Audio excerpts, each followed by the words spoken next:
जय श्री श्याम दोस्तों, आज की कहानियों में आपका स्वागत है। कार्तिक मास महत्तम, चौथा अध्याय। नारद जी ने कहा, ऐसा कहकर भगवान विष्णु मछली का रूप धारण करके आकाश से जल में गिरे।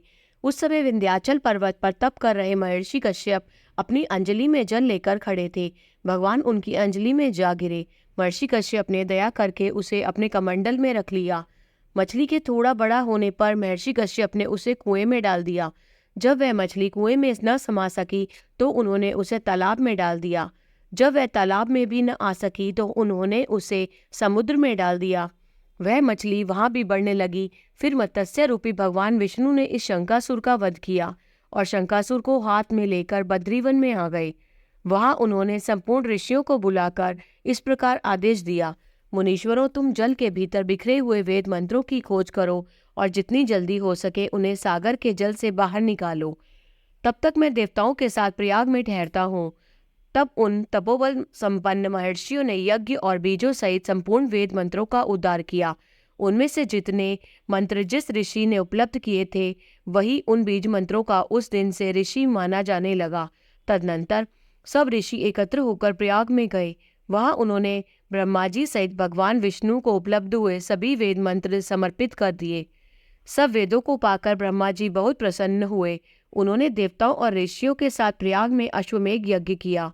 यज्ञ समाप्त होने पर सब देवताओं ने भगवान से निवेदन किया, देवादिदेव जगन्नाथ, इस स्थान पर ब्रह्मा जी ने खोए हुए वेदों को पुनः प्राप्त किया और हमने भी यहाँ आपके प्रसाद से यज्ञ भाग पाया है।